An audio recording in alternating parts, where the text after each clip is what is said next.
Hello and welcome to the Mastermind, Body, and Spirit Show. I'm your host, Matt Belair. Today's guest is an ex-pharmacist turned holistic health expert. After working for several years as a community pharmacist, he saw firsthand just how ineffective and even damaging pharmaceutical drugs can be. When he found himself a patient of stress-related depression and ulcerative colitis, he embarked on a journey of profound self-healing and education. Known internationally as the Renegade Pharmacist, he is dedicated to educating others on topics of holistic health, breathwork, meditation, and more. In addition to his website and blog, he has created many other communities and products related to health and healing. He has been featured in articles from outlets across the world such as Forbes, CNN, The Guardian, and HuffPost. Welcome to the show, Niraj Naik. Hello, Matt. Hey, what's going on, man? Great, man. Very, very excited to talk to you. Yeah, me too. Did I pronounce your name correctly? Because you said it a lot nicer than I did, I think. I think you did a great job. Thanks, man. Niraj Naik.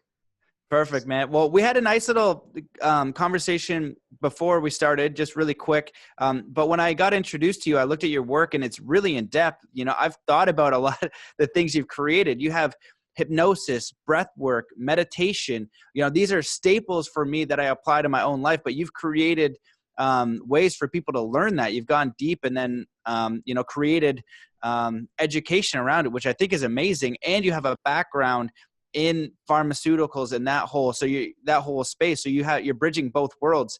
And I think that's really important. So do you just want to give people a little bit about your background and how you got to where you are today? Yeah, sure. Certainly. So I'll try and make it as concise as possible. But I actually was a community pharmacist in the UK. And I didn't really want to do this profession, to be honest. Like, I was a university, I ran actually like a very successful music event for many years. And I always thought that I was going to be a DJ, like a music producer and DJ. Anyway, things didn't turn out like that. And I ended up actually losing my big event that I had. I ended up like becoming a pharmacist. So I went from the rave culture to becoming a legal drug dealer at the age of I think I was 23 or something. And that was my first insight into how screwed up the whole medical system is. And, like, I feel like I'm quite an aware person. I think it helped a lot, the culture that I was in, of the music culture, the big rave culture. Everyone's like expanding their minds at a very young age. And so as soon as I went into this environment of the corporate kind of medical system, the pharmaceutical led healthcare system that we have in the UK, which is also all over the world now, I just saw the scam. I just saw it straight away that this is not right. There's something very, very wrong here. People going away with shopping bags full of drugs, not getting better. A lot of people very desperate, not having any idea what to do for their health, just very misinformed. And then a lot of the doctors that I would talk to regularly, they were depressed, overweight, not the kind of people you'd see as role models. When you're looking for healthcare, you want to see somebody who actually embodies that, but it was absolutely the opposite of that. So I started spiraling into this just negative mindset, and I became quite depressed, and I was out every weekend, down in my sorrows. I was having a very hedonistic lifestyle, just as a way to relieve the depression, that I was going through. And that was basically where I really felt what causes disease. I really experienced it myself, from just the negativity, the depression, the stress of working in a very robotized job where you're dishing out pills all day long. you know, like a conveyor belt, like a factory kind of worker. And that's when I really realized, like, you know, there's a lot of people out there who have creative mindsets and they are artistic by nature. Yeah, they're doing these very, very mind-numbing robotic jobs, and it's just not suited to them. So some people, they can actually do that. They can take care of that. They can handle doing these kind of like very manual, kind of automated sort of jobs. And then they go home, they watch the TV, you know, and they just live a very normal life. But however, there's definitely I would say it's a smaller percentage of people, but a significant percentage of people who are trapped, and they're depressed and they're crying out for a way out. I was one of those people. So I actually tried a lot of different ventures to try and escape the rat race. Basically, I was, you know, in this rat race, just spinning around and around and around, and a lot of them failed. So I tried lots of I was always entrepreneurial, but a lot of my ideas just failed, right, miserably. In fact, I got into massive debts. And then, like, the lowest point of all was when a very close friend of mine basically dragged me kicking and screaming to a Tony Robbins event.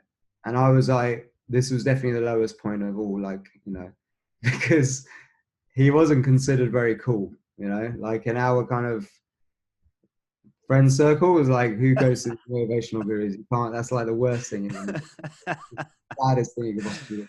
So anyway, I went to it and I literally changed my life. Like, that was it. It was the most transformative thing I ever did.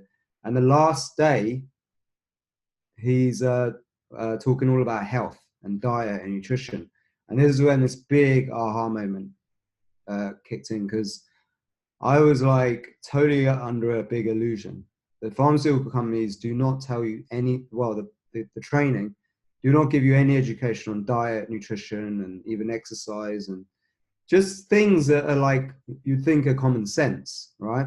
Now, like back then, like, you know, the idea that a diet can actually reverse symptoms of diseases was just like so, like, you know, controversial. So I had no idea about this stuff. So what I did was I thought, wow, I've got a solution here for the patients. Maybe I can try and make my job a bit more fun by seeing if I can cure some of the patients in the pharmacy. So I'm like all rah, rah, rah, all like motivated. And I came up with a little system of like changing people's diets based on writing little shopping lists. Because you have 5 minutes with a patient. So in that 5 minutes, you've got to like deliver the information the fastest way possible. So I'll just use like very simple analogies, like, you know, imagine your body is like a super efficient bioengine. And what would happen if, you know, your own car, if you put the wrong fuel into it, right? And, you know, like if you put diesel in a petrol engine, it, you know, destroys the engine, car can't move properly, right? So I would say it's the same thing's happening to you. You're putting the wrong fuel into your body. So just with changing a little mindset, I got people to start actually eating real food rather than factory-based processed foods.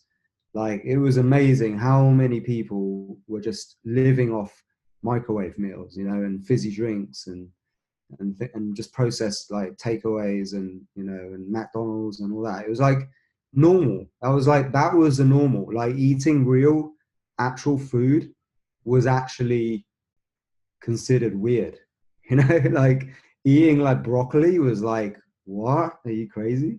Do you know what I mean? So anyway, so I had like amazing success. I actually got a lot of people off drugs and stuff, and that got me fired from my first job. Because it was solely a pharmaceutical chain like this. So all they do is like, you know, sell drugs and over-the-counter medicine and stuff. So they didn't like me telling people, you know, to go over to the supermarket across the road, you know, and buy and make their own medicines, right, out of food. Yeah, you're not supposed to cure people. You come back every month for the prescription. Of course. So, you know, what happened was I then like long story short, I got promoted to the head office of one of the largest supermarket chains in the UK. They also have pharmacies. And I came up with this healthy shopping list concept, which could have helped millions of people around the world. But they basically called a bit of a meeting, like a series of emergency meetings, to kind of block this idea going forward. Because ultimately I was telling people not to drink Coca-Cola, not to eat fizzy drinks, not to drink fizzy drinks, not to eat like, processed factory-based foods and stuff. And my diet plan was very simple. Just don't eat shit, you know what I mean? That comes in a packet. Like, eat real normal food, right? And eat what you enjoy and eat less of it and do a bit of exercise. Very simple stuff. But obviously this was controversial. So they actually phased out my idea. And I was suddenly now being faced with going back to being a community pharmacist, which I tried so hard to get out of. And I got hit with the biggest like disillusionment, depression, and I was under a lot of fear and panic. I was like, this is reality? This is the world we live in? This is how God wants us to be? This is what the universe created? This is the best we can do? And I just had this real spiritual, breakdown, like nervous collapse. And I got struck with a lightning bolt. And I ended up getting diagnosed with a disease called colitis, autoimmune condition. And I was housebound for a year. I was shitting blood 40 times a day. I had lost like 20 kg in weight. I was ready to just give it all up and die. The thing that actually stopped all that was when the doctor gave me two choices. He said, you either be this was the lowest. I thought I had my lowest point in my life, going to Tony Robbins' event. The actual lowest event in my life was this, when the consultant, who was this huge fat, like looked like Jabba the Hutt, had shoved the thing up my ass and told me I had ulcerative colitis and that this was incurable and that there was no solution for it. Then began to tell me that, that the only thing that you can do now is either be a guinea pig for a drug that hasn't been tested yet because all the other medicine's not working for you, or have your colon removed and then be shitting in a bag for the rest of your life. So that was it. That was like, okay, it can't get much worse than this. That's it. That's it. That's like the lowest you can possibly get. So I was like, what do I got? Too short. I got another try. I can either shoot myself in the head and end this miserable existence, or do what the doctors say. And then thankfully, like they say, somebody said this thing that God means gift of desperation. So God tends to come to people. You probably have observed this at the lowest point, at the most desperate point. They come and do something that picks them up. And actually, by sheer fate, and now very close to our family, who's quite a well-known yoga teacher in the UK, Swami Ambakananda, she comes to me and she says to me, you've got a gift. Like, if you can cure yourself now of this problem, like you've helped so many people in the past heal themselves from stuff, you can actually heal yourself, then you will be an amazing role model to people. As a pharmacist, with your background, with your tenacity, you could be a great role model and do a lot of work, good work in the world. So she said to me, like, we need to go beyond diet. Diet and nutrition is very, very important, but we need to go deeper into what really causes the disease. And she taught me the basic fundamentals of Ayurveda, Pranayama, yoga, and within a few months I was cured. I was back to normal. So that's when I felt like I now have to be taken seriously. I must put science to these alternative, like ancient protocols, and then help other people with this and inspire other people. So that led me into doing what I'm doing now, basically. Wow, man, that's amazing. I was like, I'm laughing, and I was like, at your pain, I just started like the worst time of my life going to Tony Robbins. So, That's incredible, man. Holy crap. And so, when they gave you those two choices to get your colon removed, or I forget or something else, you just did neither. And you're like, I'm going to heal myself. And you did?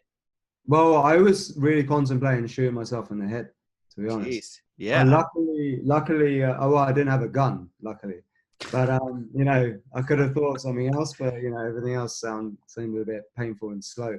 But she came at the right time. She became my gift of desperation because I wanted a third path. I was crying out for another path. And she came to the rescue at the right time. It was just like amazing stroke of luck. She knew that I was sick. She was like a distant friend of the family kind of thing, but now she's become like my second mother. And we work quite closely together, actually, because she really gave me a lot of insight into these ancient protocols and helped me put science to it, and the rest is history now, because like I now have a system that is amazing for people. If regardless of how serious their conditions are, I can dramatically help improve somebody's quality of life, which is ultimately the most important thing. There's no such thing as a real cure. You can't cure anything. No medical person can cure anyone. No drug can cure anyone, but your mind can do it. Your mind can heal itself and heal the body. And when you understand the mind-body connection and the fact that the mind and the body are one and that there is no separation, actually we don't even know what the mind really is. And there's a funny saying that says, where is the mind? Never mind. Okay? And what is matter? No matter. Because we don't know, like quantum science now, and this whole new kind of like movement towards quantum healing, which Deepak Chopra actually made popular many years ago. The more deeper we go down into the level of the atom and the subatomic particles, the less we actually know.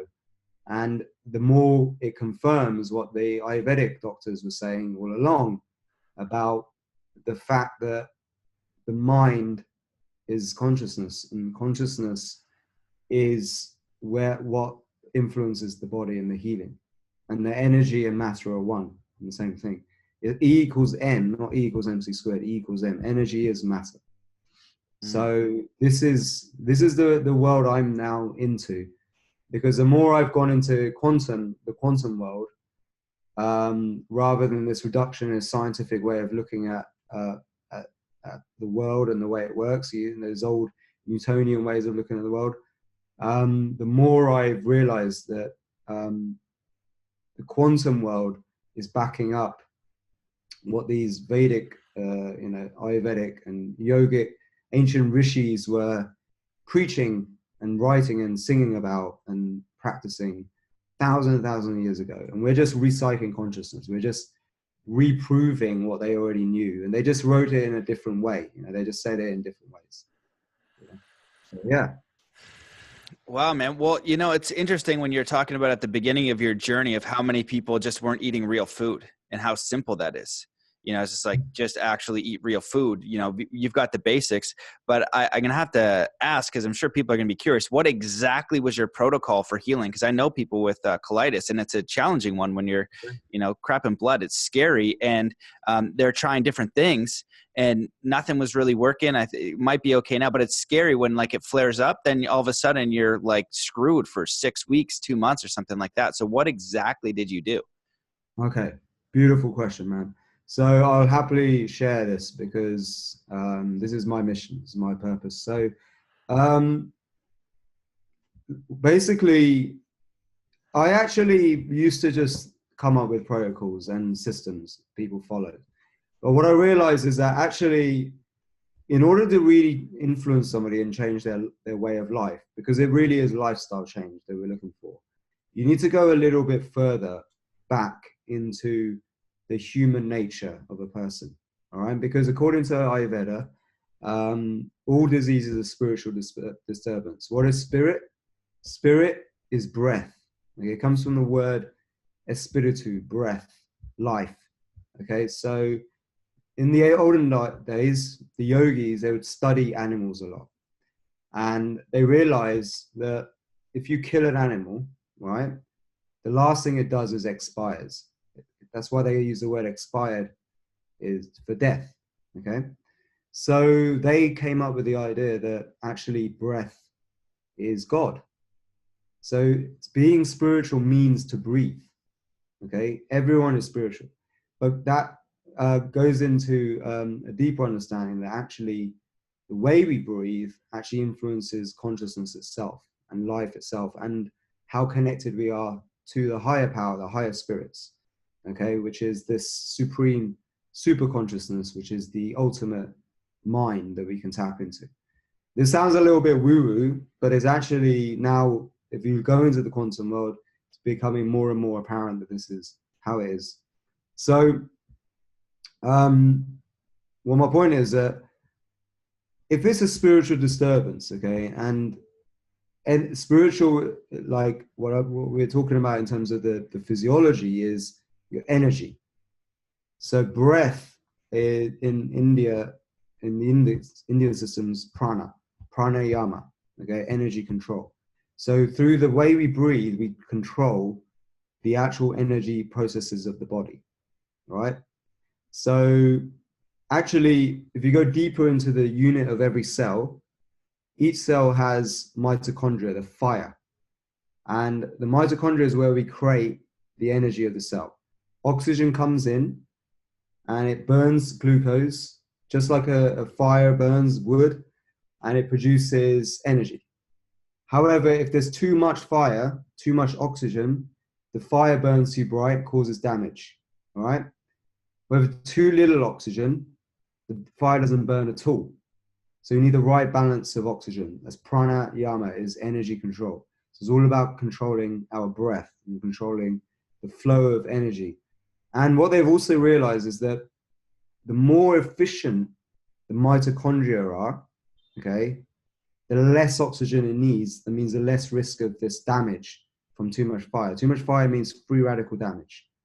Okay, that's one mechanism, okay, of what causes the changes in the cell that leads to things like autoimmune conditions, okay?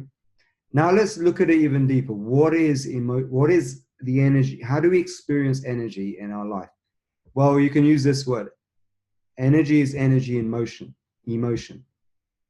Oh, sorry, emotion is energy in motion, right? So we experience life through a series of emotions. That's how we feel it. We feel emotions, okay? Now, like something like colitis is actually an autoimmune, where your body is attacking itself. So if you look at it from a more kind of psychological perspective, why would a body attack itself? The only time you self-harm is when you have such self-loathing for yourself that you hate yourself, okay? Or somebody hates you so much that projects onto you. So just being in an environment that's very negative, just that negativity of somebody else's guilt, anger, jealousy, envy, might not even be directed to you, but just being in that environment. Say you're in a very hostile environment where your mum and dad hate each other as you're growing up as a baby.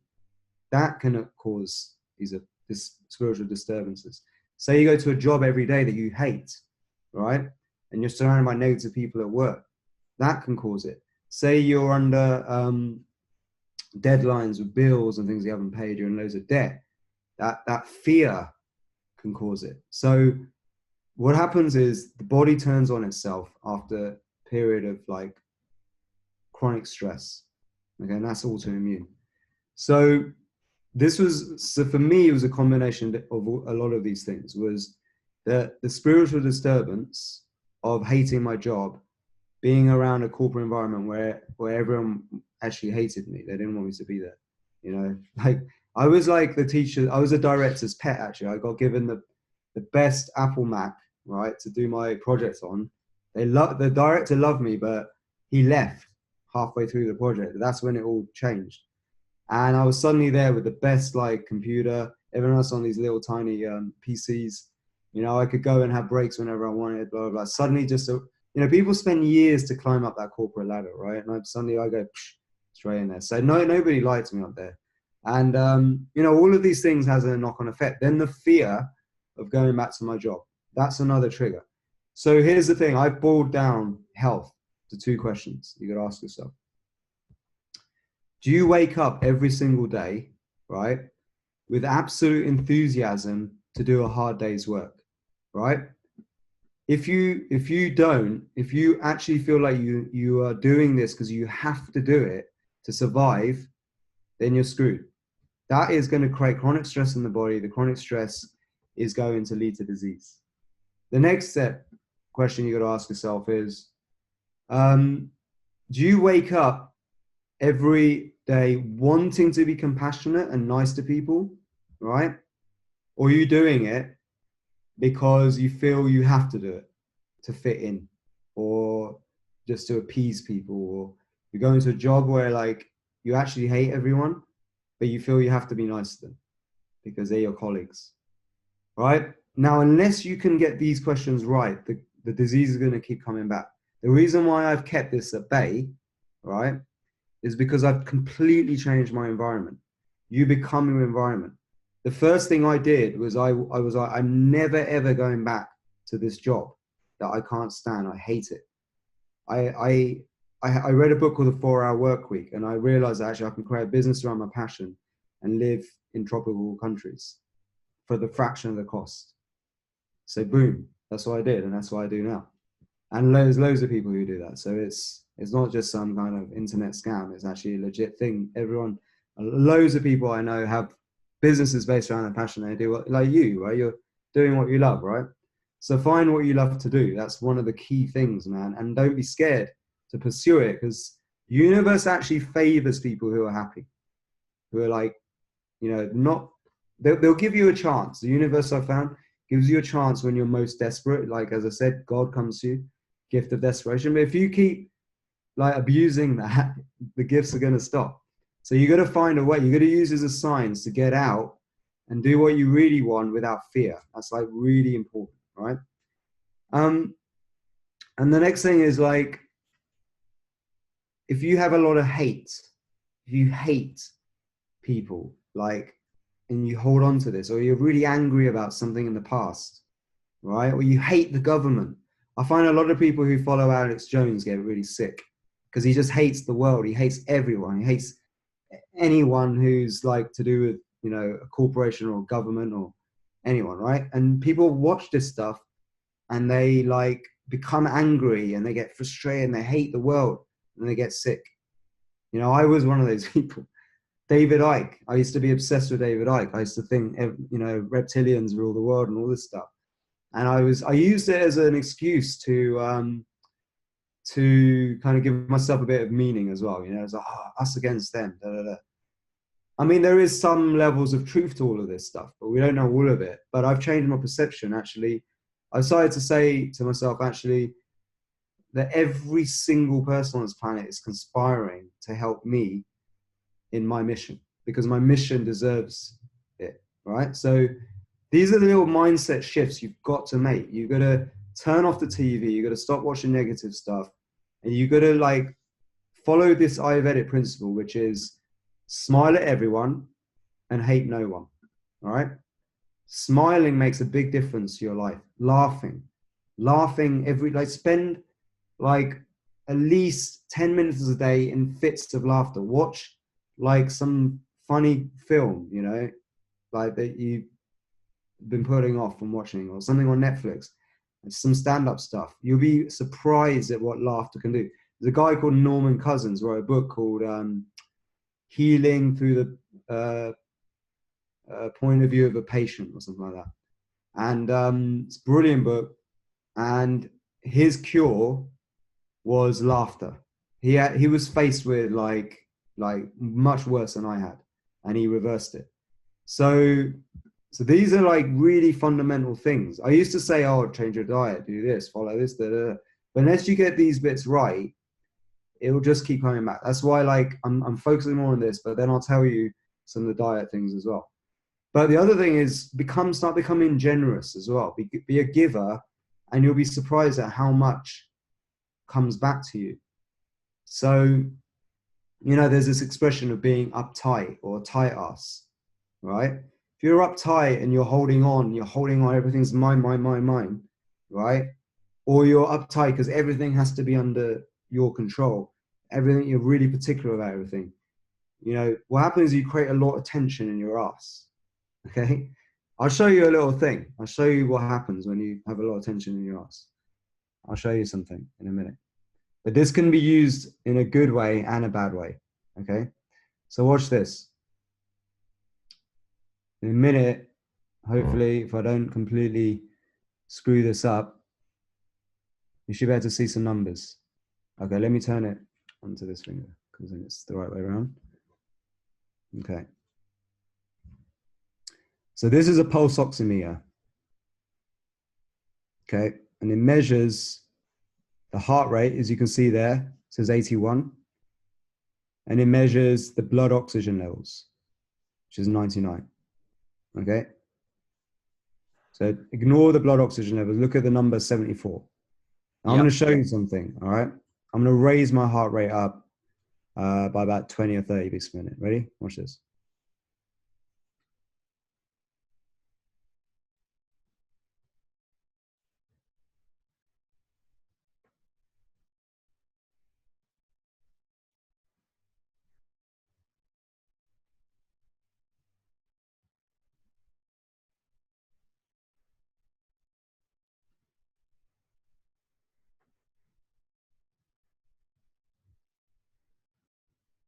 See that?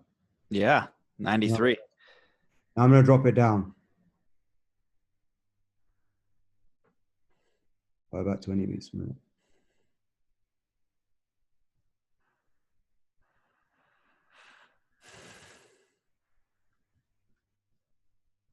So for those listening on the podcast, I'm just watching this heart rate go all the way up to 93. Now it's down to 69. You see that? Mm-hmm. I can get it down much lower. But anyway, just to give you a little point, right? So what I did there was I just did what the scientists have been saying is completely impossible.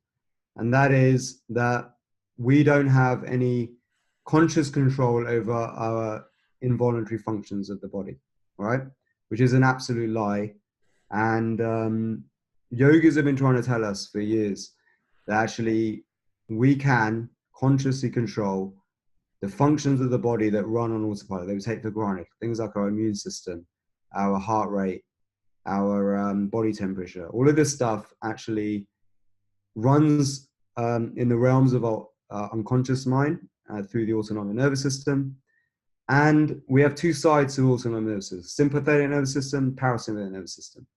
The sympathetic nervous system deals with fight or flight responses, produces adrenaline, and it actually makes us do stuff. It gets us to take action, all right? And that action can either be fight or flight, right? This is one that we always talk about when we're demonstrating stress, okay? It's like, it's our mechanism to like attack somebody if they're like coming at us like a threat, say we're in the jungle thousands of years ago. This was really useful.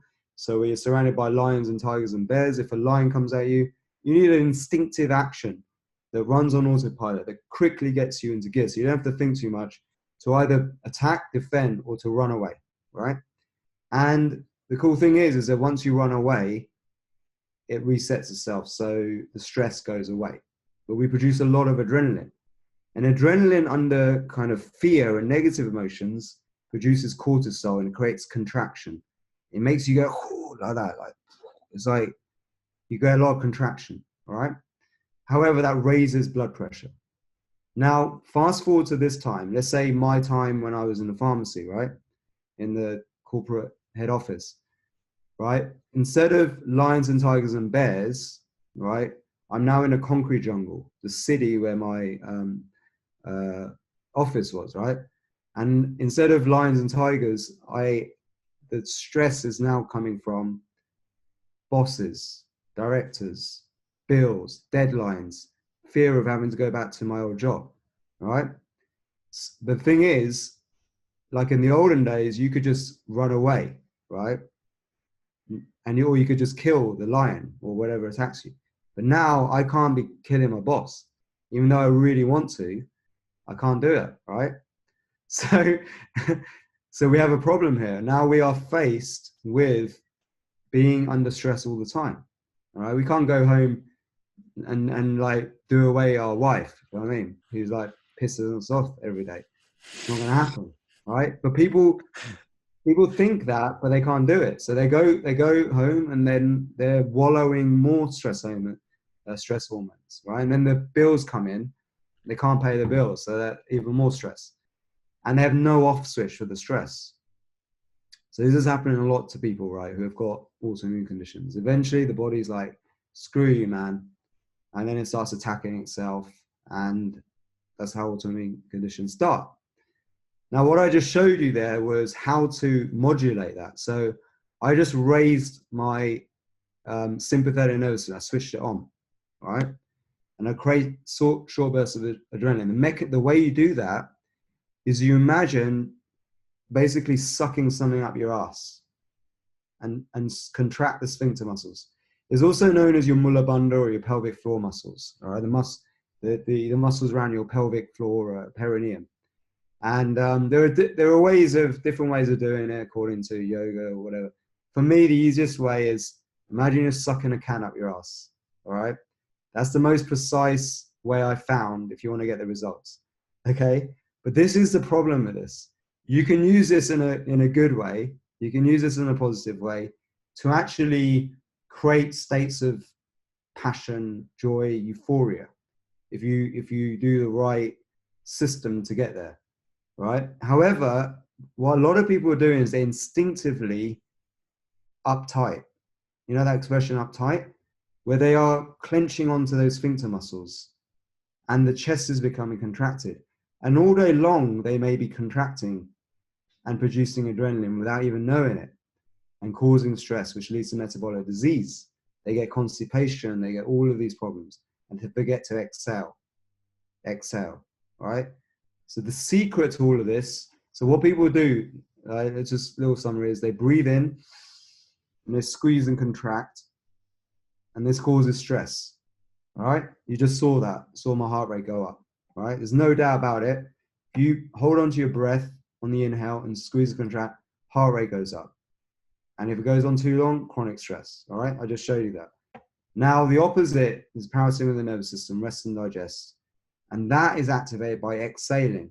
So if you exhale for a longer period of time than you inhale, you actually stimulate the parasympathetic nervous system and you switch on rest and digest mode, which actually lowers blood pressure, lowers adrenaline, and it creates like your own relaxing medicines that you produce naturally. Now, the drug companies, they told us that we can't control this and that the only way to control it is through drugs. So they love the parasympathetic nervous system because they give you like sleeping pills, blood pressure pills. They give you all this stuff, which you can actually create for free. I just showed you how I just lowered my heart rate, all right? They've taken the power away from you and they make billions and trillions of dollars with patents and drugs that do that. They work on that mechanism. You don't need sleeping pills. You can make your own sleeping pills. You don't need anti-anxiety pills. You can do your own anti-anxiety pills, blah, blah, blah. Now, the other side, the sympathetic nervous system, things like steroids are used. So actually one of the treatments for ulcerative colitis is steroids, right? But as I was saying, you can create a positive stress response or you can create a negative stress response.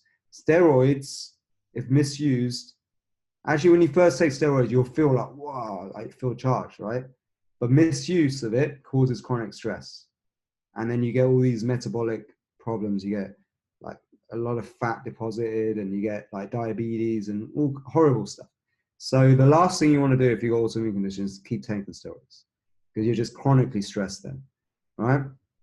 However, if you know how to modulate the stress response, you can actually change the chemistry. So there's a different chemistry when you're under positive stress. When you're under positive stress, you produce growth hormone, you produce DHEA, right? DHEA is like an anti-aging hormone, and it's a lot of studies done on it. It's really powerful stuff. And it dilates, wakes up the body. It increases blood flow, improves vascularization. Okay. And then you produce adrenaline as well. So this is the chemistry which we want to get at. This is the chemistry associated with passion, enthusiasm. So I was saying, I asked that question, are you waking up with enthusiasm? We need to create this chemistry to relieve the problems of autoimmune conditions. Okay. So what I've developed now is a series of techniques. So first we have the mindset. That's really important. Okay. Courage, joy, passion, having no fear, going into areas of passion, using this time that you've got now, if you're sick, if you can't work, to find out what you exactly want to do. Laugh a lot, you know, forgive everyone in your life, in your past. Start to love people, smile a lot. Okay. These are the most important things. But then, right, the next thing is, you know, to now start changing your lifestyle. Okay. So the lifestyle changes I made, right, is firstly going back to the breath. Okay. So I've created a breathwork routine that is from Pranayama, this ancient science of breathwork from India, to reconnect with our spirit. And just through these breathing techniques, actually, we can change our emotions. So if you're having problems where you're feeling lost, if you just can't get out of this negative mindset, just with breathing, I can get you back into a different way of looking at the world. I can give you an awakening of your true self, of who you truly are. So this Soma awakening that I've created. And then music can help shift up you know, your mindset as well, and the emotions, and raise the emotions. So I make all this very powerful kind of soothing music. It's like a medicine in itself, meditation music. So then we need to look at, who are we? All right, your mantra is know thyself. But most people are not aware that when you go really deep, okay, so we talked about energy, and you know, we break everything down to energy. But let's go a few layers up now to the layers of the cells. All right. So did you know that we are actually more bacteria, we're more germ than we are human? We have 3 to 1. I think some studies have shown like up to 10 to 1 bacterial cells in our body than human cells. Did you know this? So what are we? Like, what we thought we are, we're not anymore. We're completely not what we thought. We are actually germs. Okay. If you look at the evolution of the planet, right, of humans and creatures for that matter, and what do we start off as? Single-celled organisms. Those single-celled organisms got together with other communities of cells, and they became, they worked in harmony with each other to form multi-cell organisms. Multi-cell organisms developed into amphibians, and then mammals walked on the planet, became humans, right? So we are just a organized community of cells, okay? And that has a consciousness, right? Now, actually, we are more bacteria. Imagine that. We are more germ than we are human. And that most of those germs actually reside in our gut, digestive system. So the Ayurvedic doctors knew this, that actually healing begins in the gut. And Hippocrates, the father of medicine, modern medicine, says, let food be thy medicine. Okay, let medicine be thy food.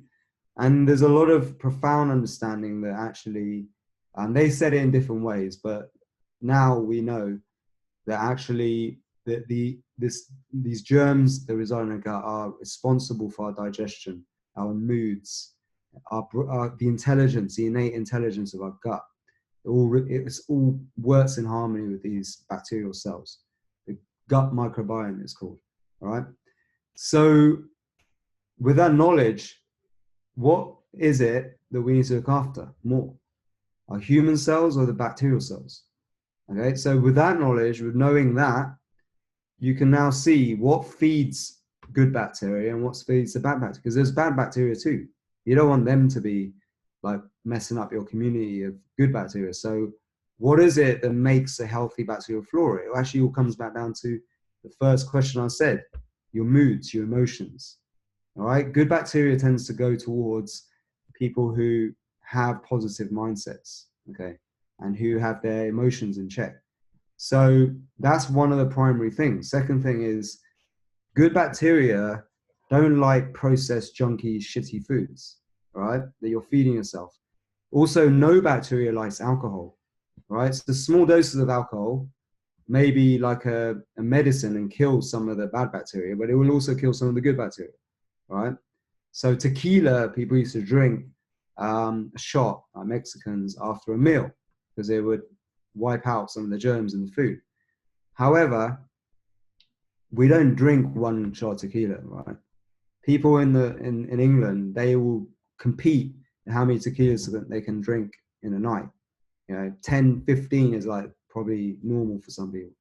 So what is that doing? It's wiping out the bacterial flora. It's killing the bacterial flora. If you're somebody who's even binge drank once in your life, you've destroyed your gut microbiome. It takes a long time to recover. Even just one night of binge drinking will screw you up.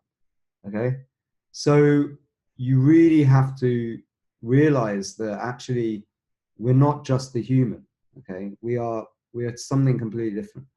So drugs, medicine, pharmaceutical drugs, they all destroy the bacteria. All right, so many things do actually. Sugar in high doses, chemicals in a lot of processed food. I don't want to scare people, but the simple thing is just avoid alcohol if you're trying to recover from anything. Just avoid alcohol as much as possible. Have it in very moderation. Don't drink more than 1 or 2 glasses, all right? Especially if you're trying to heal from a disease. Second thing is just don't eat things in a factory. Don't eat factory processed food. Eat real foods. Good bacteria loves that, okay? Another thing for people with ulcerative colitis, what they realize now actually is this new phenomenon called fecal transplants, actually. And this is something that might blow your brain a bit. Is actually in Ayurvedic medicine, one of the treatment choices is for stuff like colitis is cow shit and cow piss. Cow dung is they sell pellets of this. You take a pellet and it's so rich in the right kind of bacterial flora your gut loves that it just proliferates the intestines. It's the right quantity of it, and it basically can reverse very quickly autoimmune conditions because it just propagates the bowels. So you could spend like, 150 pounds on these really expensive probiotics, which I used to recommend a lot, VSL3, or you can go and get yourself some cow shit, all right, from an Ayurvedic doctor, okay, for like nothing, like a few dollars. Okay, so these are all the new things that are coming out. It's like we're now recycling the consciousness and the wisdom that we already had in the past. And that's modern science is now showing this. And there's actually journals now on autotherapy, which is this drinking urine, okay, because the urine contains antibodies. Anyway, so these are some of the more weird, bizarre ways of healing yourself. Okay, but let's now look at the food. So, not food, sorry, the gut itself, the lining. So now the gut is like a sack, right? And it has layers. And so food comes in, gets digested, right? Okay. But the digestion actually doesn't begin in the gut. It starts in the mouth. Now, a lot of the reason why people get gut problems, okay, right, is because they're not chewing their food. So one of the simplest things you can do is just to chew your food because your stomach doesn't have teeth, okay? So you chew your food really well, and that actually can help people who've got gluten intolerance. So one of the reasons why people have digestive issues with gluten especially is because they're not chewing the food, they're just stuffing it in and thinking that the stomach can digest the gluten, but it can't. The saliva needs to do it. So anyway, so here's the thing. So the Ayurvedic doctors also knew this gut lining, it's formed when you're a baby, you're just born, and you take the first food that you drink is called colostrum. So this colostrum is super rich in antibodies, in growth factors, immune factors, which actually gives the baby its first immune system. So if you weren't breastfed properly for long enough, it can actually mean that you suffer from childhood allergies and especially gut problems, disorders later on in life. There's a new correlation that's been very apparent now. And I mean, like Nestle, for example, what they did was they educated people into thinking, in Africa specifically, the breast milk was evil and bad. So they conditioned all the women to drink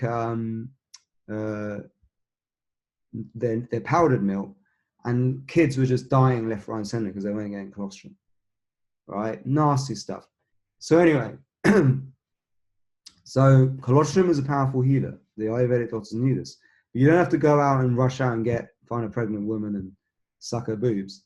Like, they realized actually the cow colostrum has the same translation into humans. So cows produce actually 4 times the amount of colostrum than what the calf needs, right? And you can take a bit of it, right? Make sure the calf gets enough. You can take a little bit of it, freeze dry it, make it into a powder, and you can actually have this colostrum, right?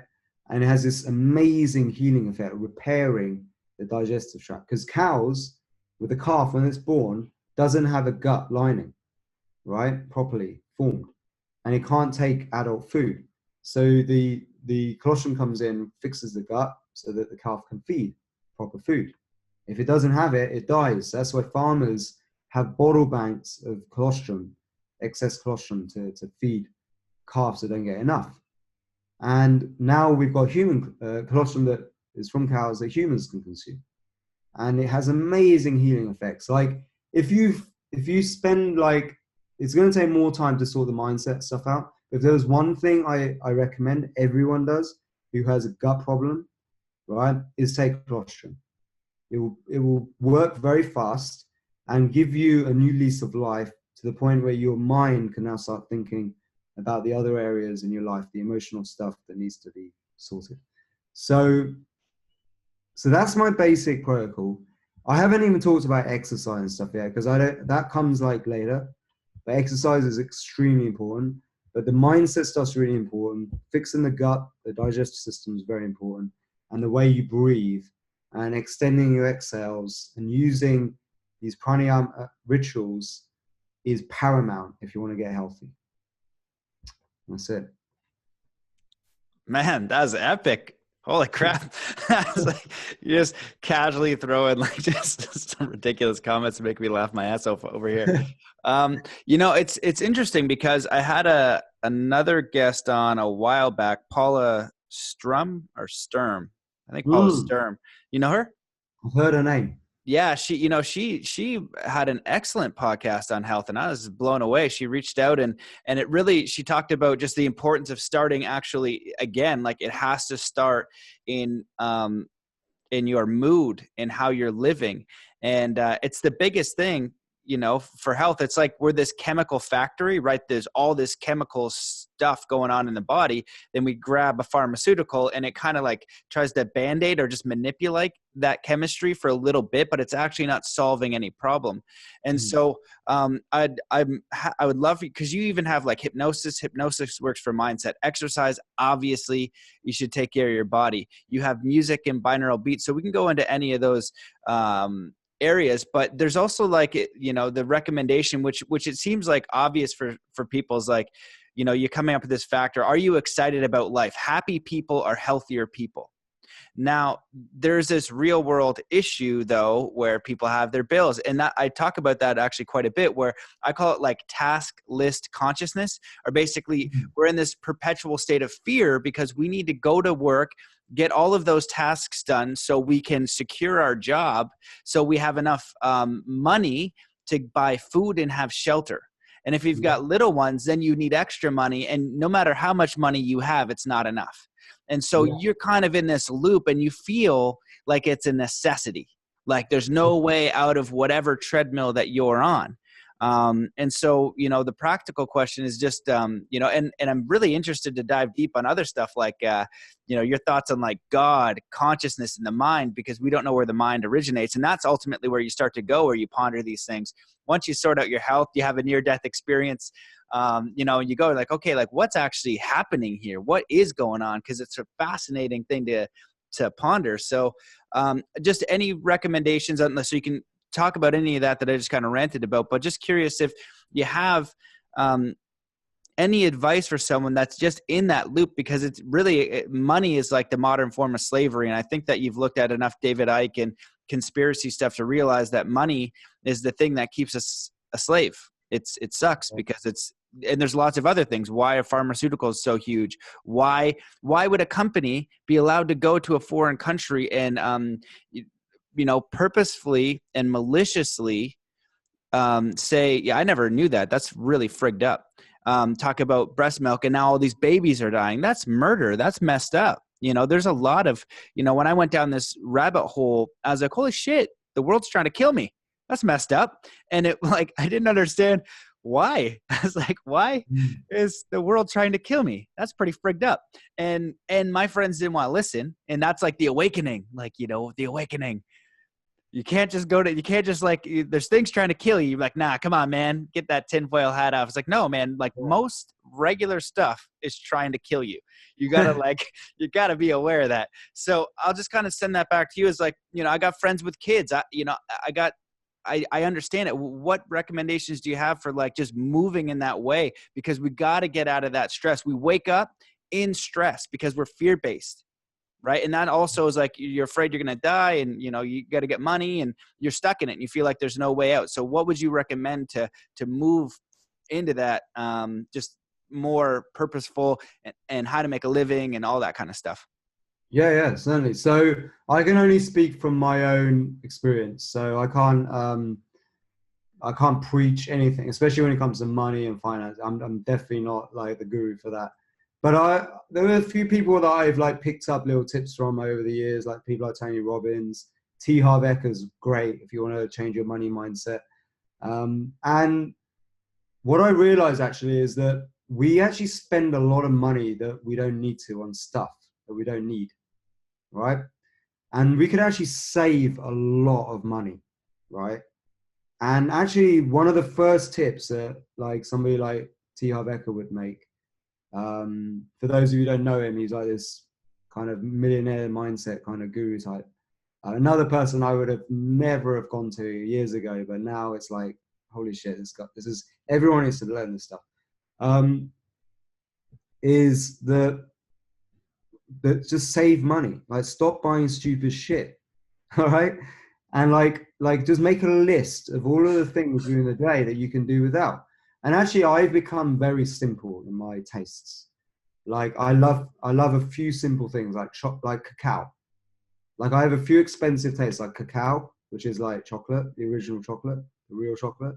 And I have, you know, I like avocados, and I love like having good food, right? But I don't buy like Lamborghini. I don't need a Lamborghini. I don't have expensive possessions except for my MacBook Pro. That's like my most expensive thing. You know, I've really downsized. I've got rid of so much useless shit that I don't need, right? And try to simplify my tastes. And also, the way to do that is to have a swap. So you've got to change your desires. Everything ultimately comes from, every action and result in your life comes from a decision that you make. And that decision is based on some desires that you have, okay? And the moment you begin to change the inner world is the moment that the outer world shifts, all right? So if you want new results in your life, you have to go back into the inner world. And you got to understand what is it that really makes a human being happy, right? And feel content. And it's actually, you realize that it's not the stuff. It's not the stuff. It's simple things like community, friends, family, connection, right? It's talking to people, you know, moving the body, dancing. You know, there's a lot of things that you can do that doesn't cost anything, right? That will stop you from craving stupid shit. The other thing is you got to stop watching the TV. Like the TV is designed to hypnotize you to buy stuff that you don't need, to make a lot of money for corporations. So you've got to stop watching TV. The whole thing is a mind control device, okay? All right? but then the thing is, you've got to also have this mindset of the world. Okay, you touched on the thing about, you know, the world is trying to kill you. Like everything seems to want to kill you. Actually, I have to change that attitude to actually everything is there to support you. Right? Everything is a game. Life is like a PlayStation game, right? It's a VR game. And when you start looking at the world like a game, all you have to do then is look at the people who have moved up the levels, right? That you admire. Who's gone, you know, when you play any kind of video game, I remember like when I was a kid, we would find the kids who were like mastered it and would get their cheat sheets and their hacks and stuff, right? There's a hack for everything. So if you want to get out your job, there's somebody who's already done it. Okay. You just got to follow what they do, their example, find a mentor, right? And there are books already written that save you a lot of time. All of my life has been a result of words and numbers. I've just read the right words and followed the right numbers. And that's led me to freedom, to where I am now. All right. And the same goes for everyone. And I have this idea, I call it the super mind. All right. The super mind is your real mind. You become your environment. So it's the last 5 messages you get. Who are the people you speak to on a regular basis? Are they the ones that you really want to be speaking to all the time? Because they will influence you more than anyone else. All right. So you've got to really keep your super mind like select. So one of the things I had to do was I had to get rid of a lot of the bad influences in my life, and I was trying to heal myself. Right.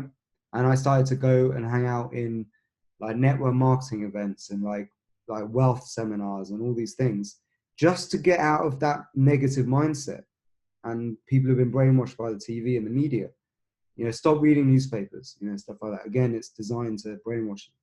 But start attending like wealth seminars and workshops and read like books written by successful people, legitimately successful people, right? You know, find them.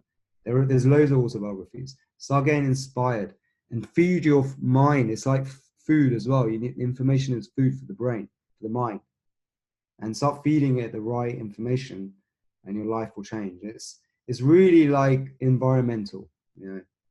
So everyone's circumstance is different. So there's no one size fits all. There's no magic bullet that's going to suddenly lift you up. Everyone's desires, abilities, passions, interests are all going to be different. But the one golden rule is you become your environment. So the first thing is to start looking for the new environment to surround yourself with, and to save money. And that will make you save money, because you'll start realizing that you find a new life. When you find new people to hang out with that are cooler and on your level and want to better themselves, you'll find that they also don't buy lots of stupid shit, and they don't spend loads of money on useless things, and they become better at investing and putting their money in areas that's going to grow their life. So that's key. Yeah. Awesome, man. Yeah, that's a beautiful answer. And I really appreciate that correction, because I actually did a video on it. Is like, there's like the number one belief that can change your life that I've found is either the universe is on your side or it's not. But when you see it as a game, it is a process of understanding. Like you said, people are, you know, eating processed food, not aware of what that's doing. It's just awareness. It's not bad. You just got to put it in your awareness. Once you know that, you quit doing it and you do something else. And it's, you know, what you're talking about is so simple. You know, I have a friend who's so analytical. And as I ask people, if you had $1 million a day for the rest of your life, what would it look like? What would you do? And my friend, like, he just can't imagine it. So I had to kind of hypnotize him. And I love how you have hypnosis, which is amazing. And so I kind of like hypnotized him into his heart and asked him a series of questions, because your heart knows it's eternal. And when in the middle of it, he started to cry. And then I realized when it was done, I was like, whoa, there's not experiences like this. So I put it online. I started to do it for people. And what I found was that basically your consciousness is fear-based consciousness. It can only like process what's in front of it. And it can't, and it's designed to keep you alive, and you need food and money for that. But your heart knows it's eternal. You mean the reptilian consciousness? Yeah, or like I think reticular activating system, just normal consciousness is like, oh, I need to go get some nuts, right? So I can eat those nuts, and then I survive, and I need a shelter. But your heart knows it's eternal. So you know, when you're hypnotized into your heart, you have a different experience of what your passions are, what you would do, things like that. And I've done it with millionaires, athletes, hippies, everything in between. And everybody wants the same thing. They want to be in a good environment that inspires them. They want to grow and they want to be in community, and that's it. And it's so simple, but we put all of this stuff in front of it, right? And the example of like somebody living in a big city, you know, London, and they have a penthouse that's worth 50 million, and then they drive a Ferrari, they're probably not even happy. You can want that, and that's okay. If you want that and that genuinely makes you happy, but that person wakes up, goes to this office, does these different things. If they love their job, awesome. That's great. You're in it. You're kicking ass. But so many people at whatever level of that game of acquiring stuff and going to a box that they don't enjoy, you could have a person that doesn't have much, lives on the beach with awesome community and dances. Like, you know, or snowboards or skateboards or does music, but it requires a simpler way of existing and just understanding your value set. So you actually have to give up a lot, but what you're giving up is more illusionary, where like you can't get enough physical or material objects or spaces, nice house, nice TV, nice thing that will give you that intrinsic, that internal, that deep, that real happiness, that real fulfillment, that real life experience. So it's kind of letting go of illusion to connect with life. But you have to like, that's the letting go. That's like, you know what, this is more important. And if you do make that decision, the matrix will always take you back with open arms. Whenever you want to come home, it will take you, there will be a place for you, and they'll probably give you a better job or a better situation than you had before because it wants to keep you, and it'll work like that. So, you know, I just kind of wanted to go on that rant and kind of share that, because it's so simple, but it's like, it feels impossible for people to do, but that's what you got to do. And I think the decision is, what are your values? Who are you? What do you have to let go? Right. And that's where it kind of gets a little bit risky, but that's where you can kind of get into, you know, communicating with your own spirit, your connection with God, your connection with the universe, your connection with life. And it's mandatory. You don't get to do both. It's like, make that choice. And then you'll get all those things that are meaningful to you. Put the things that have meaning first. So do you want to add on to that, or do you want me to ask you a question? No, I think you did a very good summary there. Well, so what do you want to chat about, man? Obviously, like, I really like you have a very grounded approach, and I think it's wonderful. You have a hypnosis course. We can talk about that. You talk about music, and like meditation, I think binaural beats as well. So any of that you want to touch on? Well, I think we could, I think the thing that's really my big mission right now is the SOMA community that we've created. And I can talk to you about SOMA and how this is actually helping a lot of people who were like me, you know, who are like how I was, like, you know, if they're suffering right now in jobs that they don't want to do, they're suffering from chronic illnesses, if they are artists but they're trapped in a corporate world, you know, like finding a new sense of meaning and purpose. And SOMA Awakening, SOMA is our school. It's a school of breathwork and yoga and Ayurveda, and it kind of takes all of the religious fluff out of these ancient techniques and protocols, and just hands you evidence-based, scientific, tried and tested protocols. And that's basically what SOMA, but it's done in a fun way, which is accessible because of the music and the way our approach to it. It just makes it more like edgy and cool. So it seems to really like capture like all demographics of people. Like we have a lot of people coming in their 20s and stuff, which is amazing, because quite often like people in that age group, they're not interested in things like yoga and meditation and stuff like that, because it's what old people do, right? But that's starting to shift now. We're seeing this new like shift in consciousness, which is just amazing.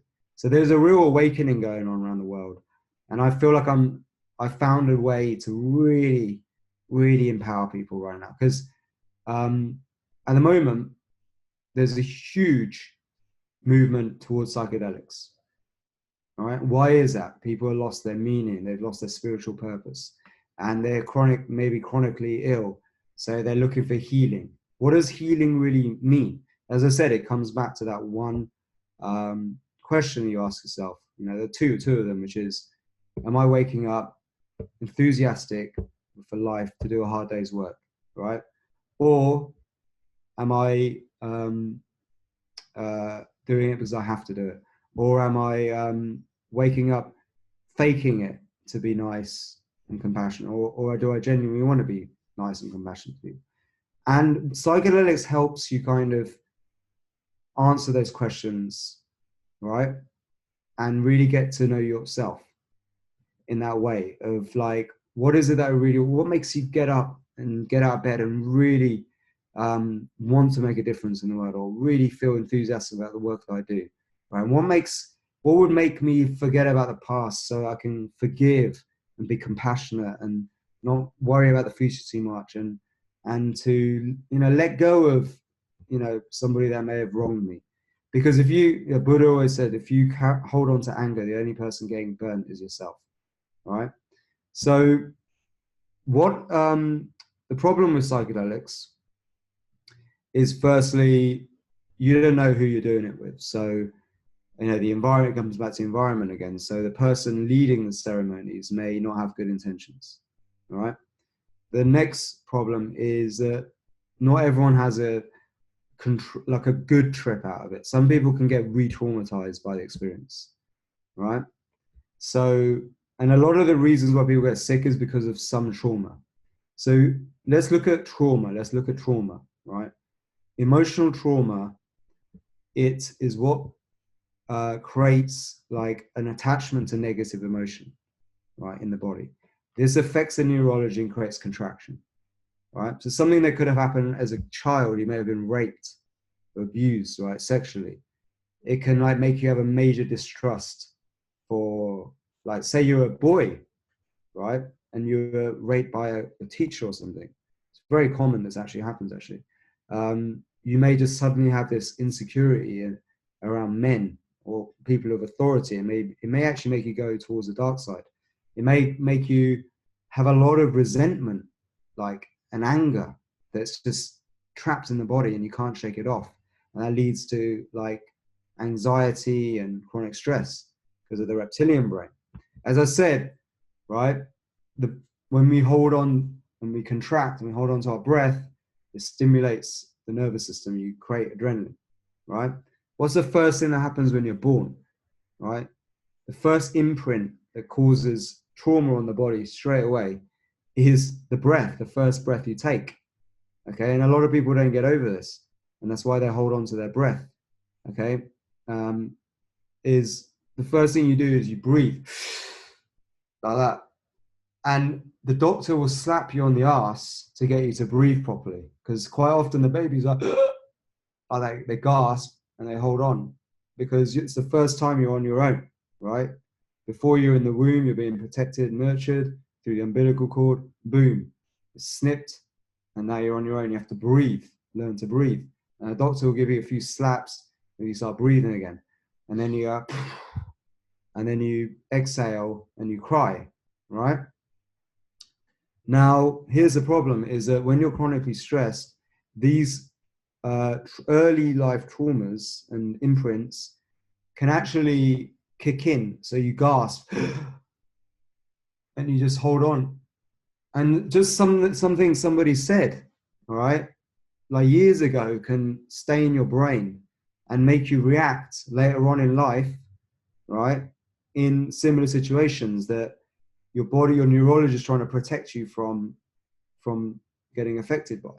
So one of them could be as simple as fear of approaching somebody of the opposite sex. It can cause so much trauma because of this phenomenon called FOFO. I call it FOFO, the fear of feeling out, right?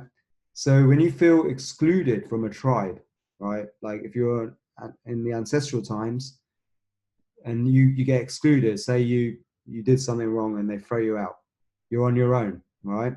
You can't procreate and you can't survive. You don't have food, so you die. So that fear of being excluded, it makes us so tribal and so much driven by our peer groups, and we will do whatever we can to fit in, right?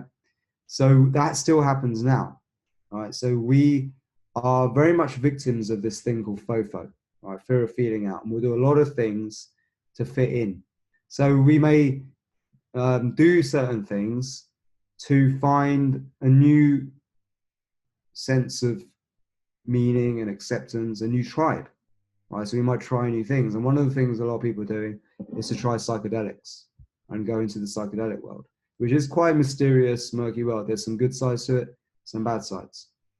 So me having done pretty much every psychedelic there is, come to a conclusion that it really has a purpose. It does amazing work. However, it has to be done in a safe place, in the right context. It shouldn't be abused, and you've got to be treated like a spiritual thing. Now, what happened was, if you go back in time, the legend of the Soma in the Rig Veda. So the ancient text, the oldest text known to man, religious text known to man, is the Rig Veda, right? It's a collection of hymns and philosophies sung by these rishis, okay, in the golden age of our planet. Now, during this time, there were far fewer people on the planet. People lived for much longer. They lived in abundance. And what do you do when everything is fine? What's the next thing you do? You take psychedelics, right? So they were like literally reveling and hooked, obsessed with psychedelics. And they called the ritual Soma. And they would use these psychedelics to create these ecstatic states where they would have these heightened states of awareness, and they would speak to the spirits and divine all the knowledge that was encoded in the Rig Veda in the form of poems and songs sung to a certain rhythm. And this would basically create this wisdom and knowledge, create the first civilization, like real successful civilizations of the Indus Valley region, right? And then there was also the Sumerian, cultures. There was even the Egyptians. They all had psychedelic, there's evidence of psychedelic use. So you imagine these Soma cults, they start to spread out and go around the world, taking their shamanic kind of practices with them, and then creating civilizations and ancient monuments that have stood the test of time. However, according to the legend, the Soma starts to run out, and everyone freaks out, because you imagine you're going to different climates where there's no Soma, right? Maybe it only grows in certain areas of the world. So people freak out because they're dependent on the Soma. So then the rishis go, we must go inwards to find out how to create the Soma within. And this becomes the origins of Tantra and yoga. Pranayama is the quest of getting as high as humanly possible, right, without psychedelics. And that's what happened. And they figured it out. And then what they realized was that we actually have all of the substances that exist already in nature, in the plant world. We already have it, and we create it, and we have our own inner pharmacy. So the system of Tantra with these breathing techniques, because the breath is the one thing that runs on autopilot, but we also have conscious control over, is the one thing that we can actually use to wake up the pharmacy. So Tantra is a series of breathing techniques with yoga asanas and practices that helps you wake up your inner pharmacy. And Pranayama is the school of breathwork, where you use different breathing techniques to reach ecstatic states, okay? And one of the most revered techniques of all in it is Kombucha, or Rachaka Kombucha, which is this idea of holding your breath for extended periods of time, okay? Where you lower the oxygen levels in your blood, and it triggers this positive adaptive change to less oxygen in the bloodstream, right? And what that does, it means that the body adapts to the environment of less oxygen by becoming stronger and more efficient in using oxygen. The mitochondrials become more efficient using oxygen. As I talked about the fire before, the furnace, we control the damage being caused by becoming efficient using oxygen. So this breathing technique helps you, through the process of intermittent hypoxia, become more efficient using oxygen. That's the first thing, right? So the next thing is that actually you wake up dormant parts of your blood, of your cardiovascular system, and your capillaries, blood vessels wake up, and you increase blood flow to your brain, right? You get more blood flow to the brain. So you wake up dormant parts of the brain, all right? So in yoga, actually, the ancient Himalayan kind of legends of these superhuman yogis, the primary technique of creating these superhuman abilities is the kumbhaka, because you're creating this like periods of low oxygen where it actually wakes up the superpowers in the body, because your body's adapting to having less oxygen. You produce more red blood cells, all right? You produce EPO, which actually modulates that. You also basically lower heart rate as well, make a more efficient heart. You increase fitness, endurance, and stamina. You can also create new blood vessels in your heart, okay? And this can actually create natural heart bypasses. So if you have blood clots, you can actually create natural heart bypass. It's called coronary collateral. It's all been studied. Russian scientists have studied this a long time ago, in the 70s, when they were trying to make their athletes the best in the world. And they observed people who went to high altitude, all right, and came back down. They felt better, all right? So I wanted to know what was going on. And they developed these machines which simulates high altitude. And this is how they made superhuman athletes. Right? The Russians are insane. Like they're power lifters, are some of the strongest in the world. But what they were doing was they were modeling what these yogis were doing even way longer before. All right. The Nepalese Gurkha army, one of the strongest armies in the world, they actually, the British and the Americans employ them to win their wars. Some of the wars were won because of the Nepalese Gurkhas. Okay. And not many people know this. You can look this all up. And they live at high altitude. So they become super efficient using less oxygen. Gives them superhuman fitness, stamina, endurance, and strength, right? And they're resilient to stress. So what I'm getting at is, if the more efficient we become at using oxygen, the better our life becomes. And actually, there was a correlation. And in yoga, it says that you only live a certain number of breaths. So the less you breathe, the longer you live. So again, pranayama is a system of helping you breathe less, not more, right?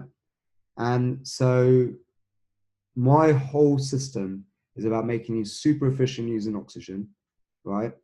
So that you become less dependent on stuff. You need less food. You need to sleep less. You have more time in the day. You have more strength and stamina to go after your passions without fear. You control the fear response. Because when you hold your breath for certain periods of time, you actually start to charm the snake. Because if you can override the reptilian brain from making you breathe again by like just using mantras and calming it down, you can actually charm the snake, so it becomes more in your control. So then you can start holding your breath for even longer periods of time. So like this machine measures your blood oxygen levels, right?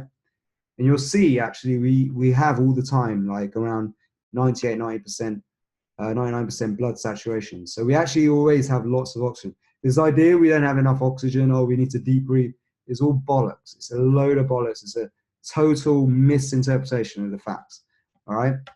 If you just need a machine like this, it'll show you that we already have loads of oxygen, okay? What we don't have is efficiency to oxygen. And in order to do that as well, we need to be able to control our carbon dioxide levels. So the breath techniques of lowering your, holding your breath helps you also raise carbon dioxide levels. Carbon dioxide and nitric oxide are like vasodilators, okay? And they have powerful healing, rejuvenation effects on the body. So my whole system makes you trained at becoming super efficient using oxygen, all right?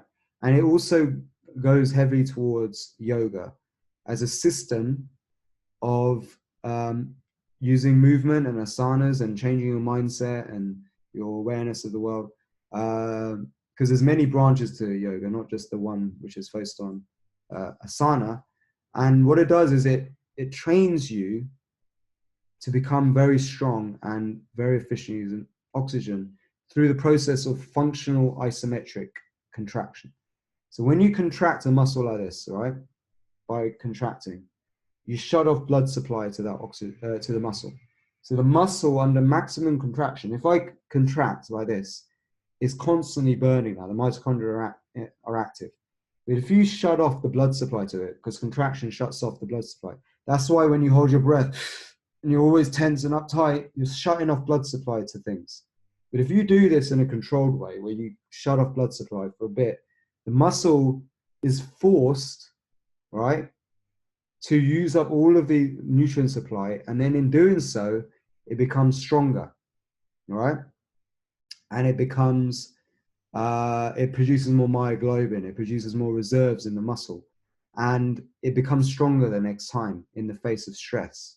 So if you really want to get good at, like, you know, pumping weights and stuff, you want to follow functional isometric contraction. This guy called Bob Hoffman made it very famous many, many years ago, and I think it was the 40s or 50s. And Tony Robbins is big on this as well. It's his way of working out. Bruce Lee, he did all functional ice. That's how he got super ripped. And since I've been really focusing on this stuff, my oxygen efficiency is so much better.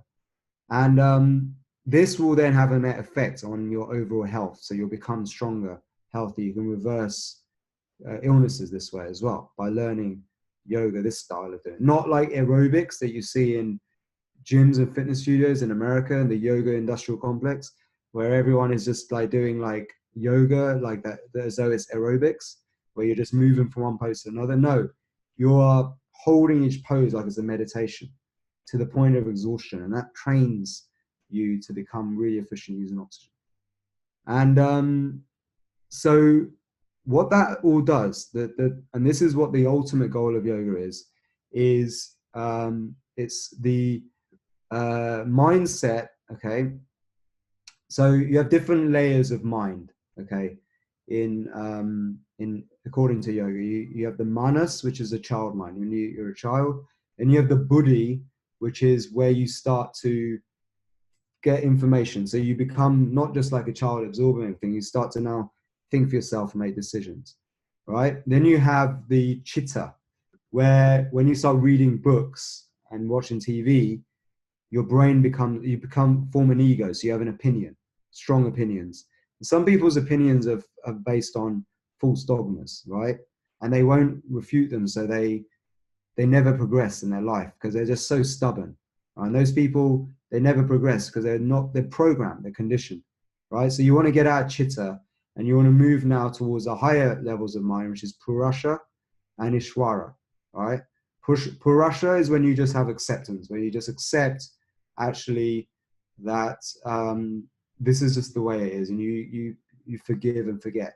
But the ultimate ishvara is when you become connected to God, the divine, the oneness. And it's actually what you get for a moment in the psychedelic state. If you do anything like ayahuasca or heavy doses of mushrooms, you will go into this state of samadhi where you just see the divine connection to everything, right?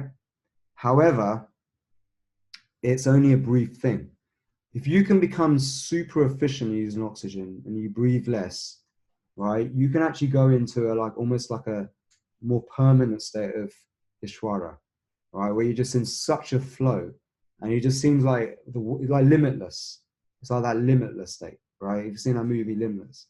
It's like where everything just flows and everything you say is just so connected to the higher power, right? And this is where you have moved beyond all the levels of mind, right?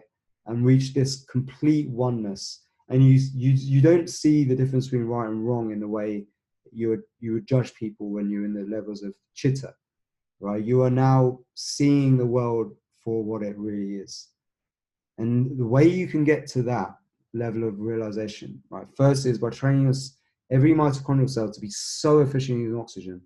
Then through a special process, which I call the SOMA awakening, right, you can begin to hold your breath for such a long period of time that you lower your oxygen levels to a point, right, of a percentage of oxygen saturation below 80% for a long enough period of time that you start to produce the endogenous DMT, which is known as melatonin. And melatonin gives you your own psychedelic trip. And it's called samadhi. This is samadhi.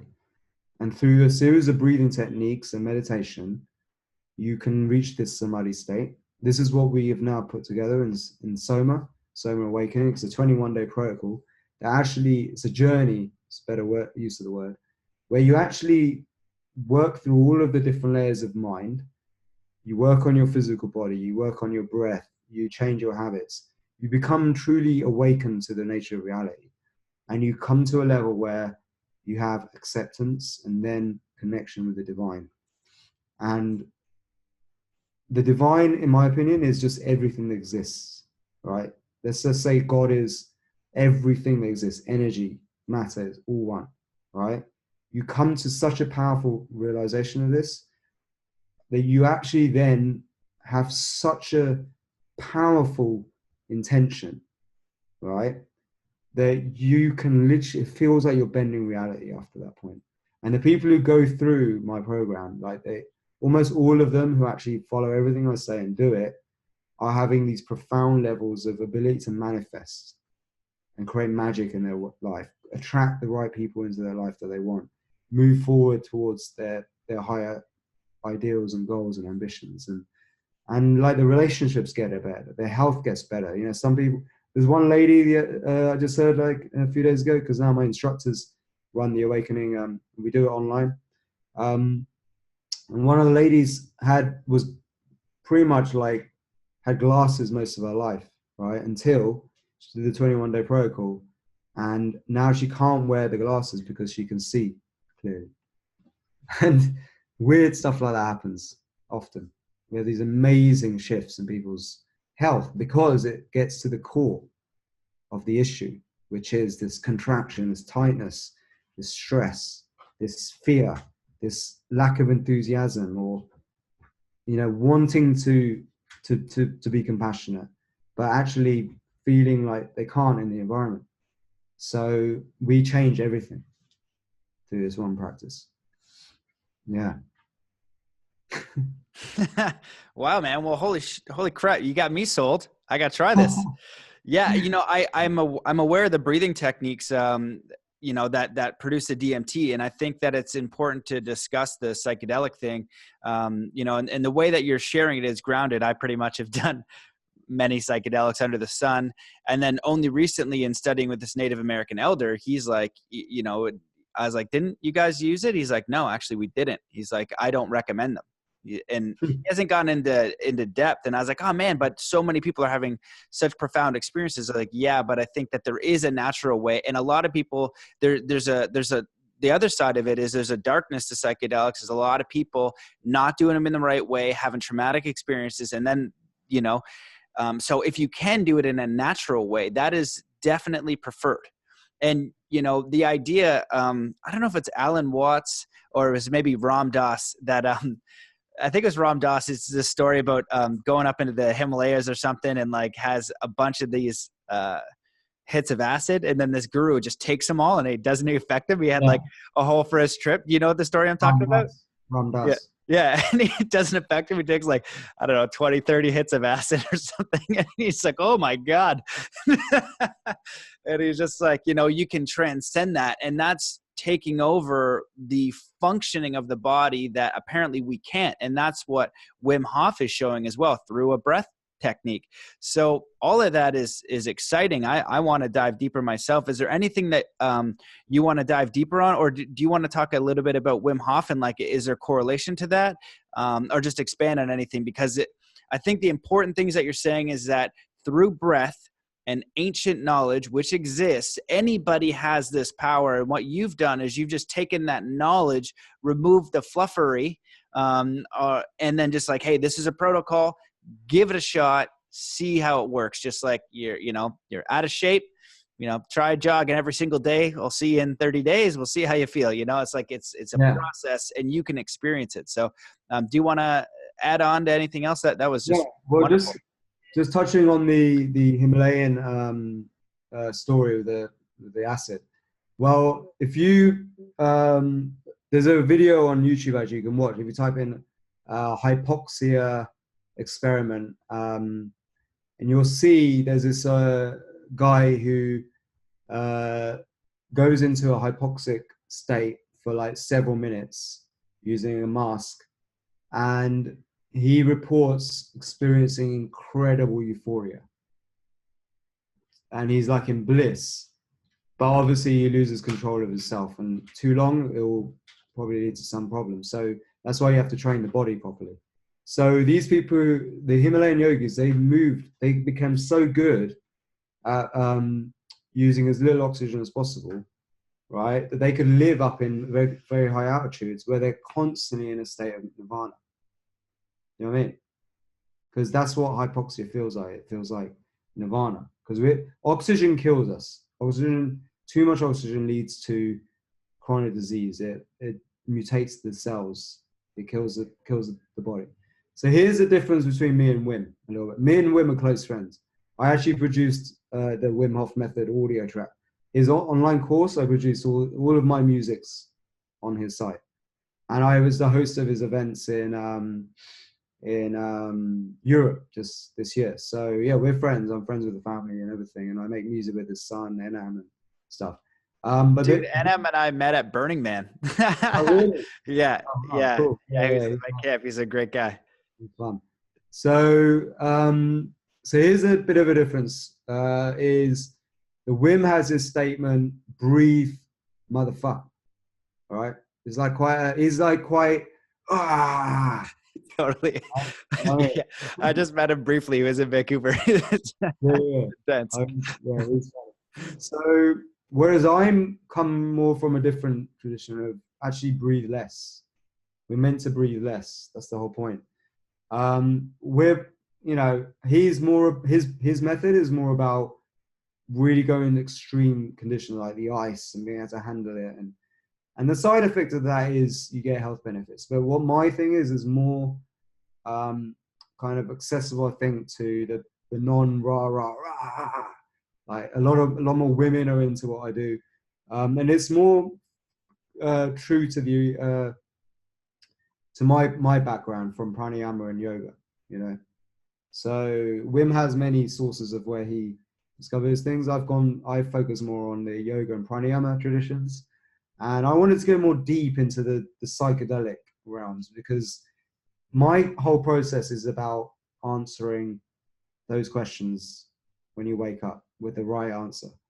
It's not so much about the fitness and health, because that's a side effect of what I do.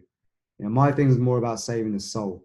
I call the awakening a high intensity training for your soul and spirit. That's what it is. Yeah. That's awesome, man. Well, that's really the most important thing you can do. If you can't, it's like the foundation of your house. It's the most fundamental thing you can do as a human being. There's nothing more fundamental than that. And you have to look at that. And if you're going past go without doing that, you're not building anything on a strong foundation. It's going to topple over. There's going to be a time where that stops.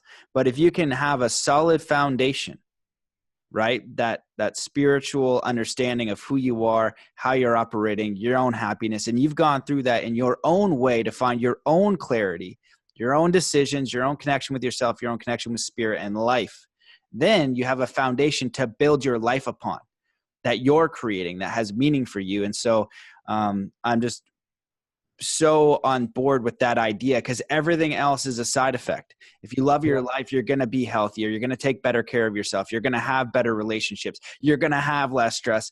All of that stuff, all of that illness and trauma and things like that come because you don't have that sorted. You're so right. And you said it in such you can go get the pill. You could be like, here today, I'll start a new podcast. It's just like, the pharmacist, right? Which chemical can we get? Right. And be like, all right, for, $99 a month, you can get this super chemical that's going to rid you of any disease. Something's going to happen where, number one, it's just going to be a Band-Aid. It doesn't work. Two, it's not getting the root of the problem. So even if you do fix it, that's actually bad. It's kind of like the idea where, like, if your arm is broken, right, and you don't feel it, you're going around and you start using your arm, it makes it worse. You're like, oh my God, my arm is now falling off because I didn't have the pain to know that my arm was broken. Now I've just made it worse, where you need that so you can go do something. And that's kind of like the pain of life. It's like, hey, there's something wrong. There's something wrong. There's something wrong. There's something wrong. You got to get to that foundation. If you get to the foundation, from there, you can build a new existence. And some people need to go Oh my God. Some people's worst is going to a Tony Robbins seminar, man. But then sometimes you go it gets even worse and you're in a hospital and you're about to die and have your colon removed or whatever. Right. And that for you, for whatever reason you had to go through to get here now, And so ideally you don't need to go through that. It's kind of like that analogy of putting a toad or a frog in water. If it's really hot, it'll jump out. But I guess if you slowly boil it, it'll kill it. And I feel like a lot of people are living that way. Things aren't bad enough to change. Yes. Right? They're waiting until they get in, like you had to wait, you had to push it. I'm glad you did to have your experience, but we don't need to do that. We can just be slightly agitated, and you can make this decision wherever you are. Wherever you are in your process, you don't have to hit rock bottom to get to this space. And I think it's important to, the one thing people take away is just understanding your foundation. Man, this is like a really grounded, beautiful, solid podcast episode. There's so much amazing knowledge in here. I will definitely have to do it again. Is there anything else that you want to talk about? If there are anything we didn't cover, feel free to go as deep as you want. But I think that what you shared was really great. No, my last words would just be, just really, really ask yourself every morning, like, are you waking up enthusiastic? And if you're not, then do what you can to change that question, because then everything will change in your life. And a lot of the reasons why, is down to this phenomenon I call FOFO, fear of feeling out. So we're staying in relationships that don't serve us. We're staying in communities and keeping friends that don't serve us. And, your vibe attracts your tribe, right? And community is a cure. So look out for communities that serve your best interests, okay? And if the internet is a good place, you can come and hang out with us. Check out the somabreath.com site and get involved. And just start having some self-love, man. Love is an acronym, level of vibrational energy, right? When you're full of love, right, you have very high vibe, high level of vibrational energy, and you'll feel things like passion, joy, peace. But when you have no love, right, it means you hate yourself. You have no love, even yourself, a very low vibe, all right? And that's apathy, fear, anger, hatred. And if you have those for too long, the only one getting burnt is yourself. So use tools to raise your vibrational energy to create more self-love without drugs, if possible, without medicines, without alcohol and all those junky things, food as well. A lot of people use substances to get there. And the whole legend of Soma was the discovery that actually we have everything we need already within. So when you look within, you realize that the answer is already out there. And that is that these ancient practices work. Like yoga works, but you need to do the right way you need the right style of doing yoga. Breathwork works. You just need the right method. So just go out there, find the right people, and have an open mind, have an open heart, and you'll get into your flow. And that's how we go. That's beautiful, man. Well, I'm gonna, as a false ending, because I have one more question that I forgot to ask you. I'm reading Yogananda's interpretation of the Bhagavad Gita, and I'm just curious. He talks a lot about Kriya Yoga. Does your system have anything to do with that, or are you aware of that? Kriya kind of means like action, like process, definition. And Kriya is just like another like manual of techniques, right? They're all very much the same, I mean, a lot of these things are very similar, so there's no wrong, no right. You just got to find the one that works for you. I like to model success. So if you find somebody who's used Kriya Yoga and it's really helped them, then do it, go fully into it, like practice it, learn it. What we do is all based on these ancient traditions of pranayama, which Kriya Yoga also came from. So it's all the same. Awesome. Cool, man. Yeah, I just want to check on that. Once you know the science, like the mechanism of becoming efficient at using oxygen, then you start to understand how the techniques work and what they're doing for the body. Otherwise, you get stuck in dogma, right? You get stuck in religion. Religion is when you just do things, but you don't change because you don't have any awareness of what you're doing anymore. But when you start to understand the science of what it's doing to your body, then you can start realizing actually that it's just the principle that matters. It doesn't matter the label or the name. It's the principle that you follow that matters. Yeah. Well, you mute yourself. Oh shoot. Yeah, I was gonna add something onto that. About the religion thing, because I just came back from the Parliament of World Religions, and you had over 200 different religions. But I was going to write an article, and I thought about using the word strong, and that's the reason why I was going to use it. But religion as a tool of spiritual retardation, and not because it's a strong word, but it's a proper definition because it stops you at a spot. Right. And if it's not helping you, if there's like if you imagine a 4-year-old kid came with me, or a 6-year-old or an 8-year-old, you don't know where they're from, you don't know their culture, you don't know their family, and you have 260 different religions. Which one is the right one? And why do I need a gatekeeper to get to God? If you're not ultimately going to become Jesus or Buddha or Muhammad or whatever, then there's something missing, and then that's a tool of control, and that needs to be addressed. And that's how religion was used. You have to create your own connection to God, your own connection to spirit, and there's a lot of good in religion too. There's a lot of amazing people who do it. There's a lot of great things, but ultimately, if it doesn't give you that access, it's the same thing as like martial arts or art. If I'm not teaching you martial arts to be your own master, and you got to be me, then that's not a full teaching of spirit and divine. And if God is beyond thought, beyond anything imaginable, how is somebody going to express that and tell you the way? Do you know what I mean? And so I think I like the direct access. There's something else I wanted to add, but I thought that was important, just your own connection, because that's what it's got to be. And that's the divinity. It's you in this thing that's way bigger than you could possibly understand. But in the mind, in an illusion, that's what I was going to say. Yes. I'm glad I remembered. I was going to ask, what do we, how do we use this to like manifest, right? I kind of like thought that for a second, but the thing is, you and I both know that once you're in this space, the manifestation is so secondary.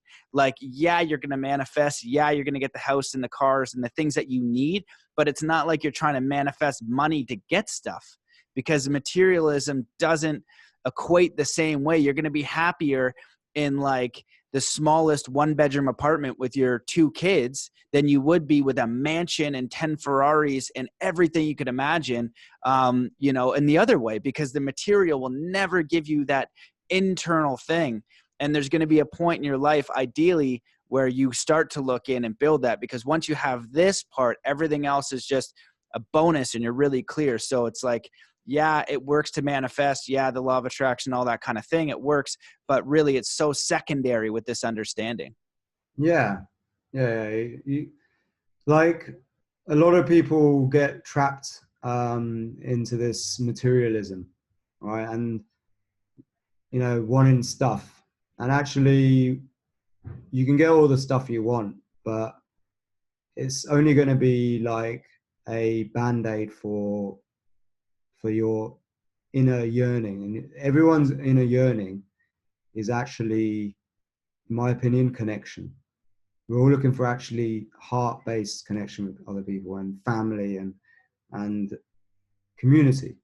So, once you actually find a tribe like that you like to be around, and you can do like simple stuff together, like, and have fun, like static dance is one of the things I DJ, and we have big parties and we run the festival. Like, you don't need a lot, to having a really good time. You don't need a lot of stuff. So I've saved so much on my cost of living by living in Thailand. And I wanted to manifest actually not, at one point I was like, oh, I want to live in San Diego and have this huge mansion on the beach.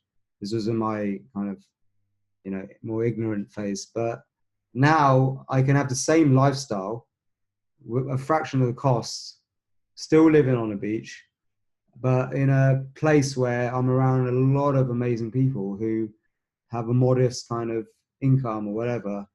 Because one of the problems is that when you start making loads of money, and I know some billionaires, I know multi-millionaires, you know, they're in my kind of network and stuff, is that they all complain about not having many friends. Because once you have a lot of money, right, people stop being your true friend. You know, they want you for different reasons.